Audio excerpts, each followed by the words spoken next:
ঝিনাইদহ কুঠিবাড়ি ভ্রমণ শেষে এখন পদ্মা নদীর পাশে চলে আসলাম। আর এখান থেকে ভ্যান ভাড়া অটো যোগে আসলাম মাত্র 10 টাকা ভাড়া দিয়ে। আর এখান থেকে আমরা ট্রলারে করে ওই পাশে যাব, ওই পাশে গিয়ে ওখান থেকে আমরা রূপপুর পারমাণবিক বিদ্যুৎ কেন্দ্রের ওখানে পৌঁছাবো ইনশাল্লাহ। অটোওয়ালা মামা আমাদেরকে যেখানে নামিয়ে দিল, এর সামনে অল্প একটু হাঁটলেই আমরা সেই ট্রলার ঘাটটি পেয়ে যাব। চলে আসলাম সেই ট্রলার ঘাটে। আর এখান থেকে আমরা ট্রলারে করে পাবনার ঘাটে যাব, পাবনার ঘাট থেকে রূপপুর পৌঁছাবো। এই ঘাটে কিন্তু মোট 3টি ট্রলার রয়েছে, মানে এই নদীতে যাতায়াত করে 3টি ট্রলার এখানে। একটি ট্রলার ওই যে নদীর মাঝখানে দেখা যাচ্ছে আসতেছে, এবং আরেকটি ট্রলার ঘাটেই রয়েছে। অবশেষে আমাদের ট্রলারটি ছেড়ে দিল। আর নদীতে বর্তমান পদ্মা নদীতে প্রচুর পরিমাণে ঢেউ হচ্ছে, যার কারণে নৌকার অবস্থা খারাপ দেখতেছি, অনেকটা পানি নদীতে বর্তমান। তারপরেও আমরা নদীপথে যাচ্ছি, কারণ নদীপথে গেলে অনেকটা আমাদের রাস্তা কম হয়ে যাবে, সে কারণে আমরা নদীপথটাই বেছে নিয়েছি এবং চারপাশে বেশ সুন্দরভাবে উপভোগ করতেছি। এবং আমাদের আগের ভিডিওতে বেশ কয়েকজন কমেন্ট করেছিলেন, তাদের মধ্যে থেকে আমরা সেরা 5টি কমেন্ট বেছে নিয়েছি। মোহাম্মদ শহীদুল ইসলাম, মোহাম্মদ রনি, মোহাম্মদ ওবায়দুল ইসলাম, মোহাম্মদ সুমন, মোহাম্মদ ইউনুস আলী শেখ। আপনারা কে কোথায় থেকে ভিডিওটি আমাদের দেখতেছেন অবশ্যই কমেন্টের মাধ্যমে জানিয়ে দেবেন। যে পরিমাণে রোদ সূর্য উঠেছে, সেই জন্য যার কাছে যেটা ছিল গামছা গেঞ্জি যাই যেটা পাইছে সেটাই মাথায় দিয়ে চুপচাপ বসে আছি। পদ্মা নদীর আজকে কিন্তু বেশ ভয়ঙ্কর রূপ দেখতে পাচ্ছি। প্রচণ্ড বড় বড় ঢেউ আছড়ে পড়তেছে আমাদের ট্রলারে। আর আমাদের ট্রলার কিন্তু দুই পাশ দুলতেছে, তবে অনেকটা ভয় লাগতেছে। আর এই জার্নিটা সত্যিই একটা অসাধারণ একটা মুহূর্ত কাজ করে, যেটা আর কি বলে বোঝানো সম্ভব না। আপনারা যদি কখনো এরকম নদী পারাপার হন ট্রলার দিয়ে, তাহলে অবশ্যই বুঝতে পারবেন।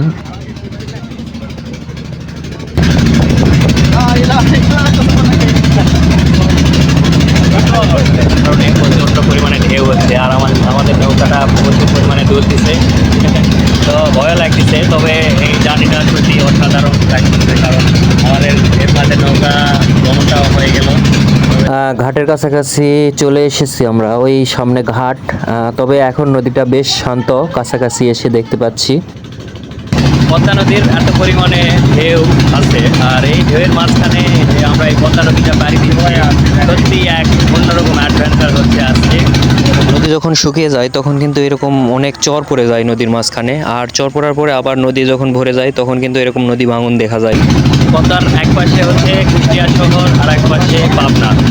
আর আমরা এক পাশ থেকে এখন কুষ্টিয়া শহর থেকে এখন আমরা পদ্মা নদী পাড়ি দিয়ে পাবনার উদ্দেশ্যে চলে আসছি। পাবনার ঘাটে এসে পৌঁছালাম আমরা।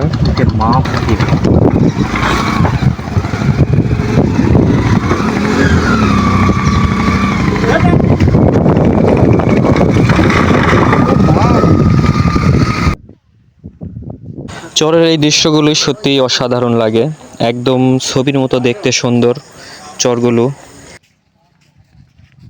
পাবনার ঘাটে নেমে এখন আমরা চরের উপর দিয়ে একটু হাঁটতেছি, আর সামনে যাই আশা করা যায় গাড়ি পাবো। ঘাট থেকে মোটামুটি অনেকটা পথই পাড়ি দিতে হচ্ছে আমাদের চরের উপর দিয়ে। আর এদিকে আপনার অনেকটা সুন্দর জায়গা, আর নদী অঞ্চলের মানুষরা আসলেই অনেক কষ্টে থাকে, কারণ রাস্তাঘাটের অবস্থা তেমন, যোগাযোগ ব্যবস্থা খুব একটা ভালো হয় না। তারপরেও অসম্ভব সুন্দর জায়গাগুলো দেখতে লাগে, সেই জন্য দূর দূরান্ত থেকে আমাদের মতো অনেক পর্যটক ছুটে চলে আসে এসব এলাকায়। চর থেকে উঠে এসে আমরা একটি অটোতে উঠলাম, আর এই অটো থেকে যাচ্ছি পাবনা শহরে, পাবনা বাস স্ট্যান্ডে। হ্যালো পাবনা, যার নাই ভাবনা তারাই থাকে পাবনা। আর বন্ধুরা চলে আসলাম এই মুহূর্তে পাবনা, আর পাবনা থেকে আমরা রূপপুর যাব। এখান থেকে সিএনজি বা বাস যোগে আমরা এখন রূপপুর রওনা দেব। পাবনার সিএনজি স্ট্যান্ড থেকে সিএনজিতে উঠলাম। বেশ খানিকটা পথ আমরা নদীপথে এসেছি এবং পায়ে হেঁটেছি, তারপরে আমরা একটি গাড়িতে উঠেছি। শরীর অনেক ক্লান্ত, তবুও আমরা থেমে নেই, ছুটে চলেছি প্রাকৃতিক সৌন্দর্যের খোঁজে। এই মুহূর্তে আমরা রূপপুর বাজারে এসে নামলাম। রূপপুর অটো স্ট্যান্ড থেকে আমরা একটি অটো ভ্যানে উঠেছি, আর এই অটো ভ্যান আমাদেরকে নিয়ে যাবে রূপপুর পারমাণবিক বিদ্যুৎ কেন্দ্রের কাছে। আর সেখানেই কিন্তু রয়েছে দেশের সর্ববৃহৎ 3টি স্থাপনা একসাথে, এবং সেখানকার কিছু দর্শনীয় স্থান আপনাদেরকে দেখাবো পরবর্তী ভিডিওতে। সে পর্যন্ত সবাই সুস্থ থাকবেন, ভালো থাকবেন।